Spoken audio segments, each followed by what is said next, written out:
तुमच्याशी संवाद व्हावा, तुमच्या समस्या जाणून घ्याव्या यासाठी मी इथे आलो होतो।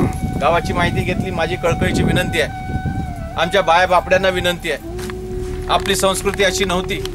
आपण आता उघड्यावरती शौचाला जाणार नाही ही सुद्धा प्रतिज्ञा आज इथे घेऊ। यासाठी तुम्हाला कधीही तुम्हाला संडासाच्या साठी निधी कमी पडणार नाही।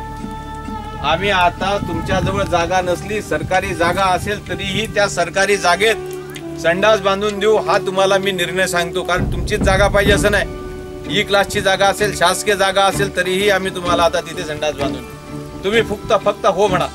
आता प्रतिज्ञा करा की आमच्या बाया बापड्या माणसांनाही सांगतो, आम्ही उघड्यावर जाणार नाही।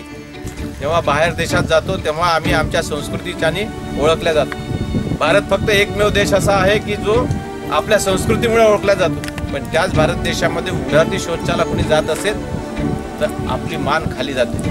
आणि म्हणून आता बदलत्या काळानुसार आपल्याला हे आत्मसात करावं लागेल।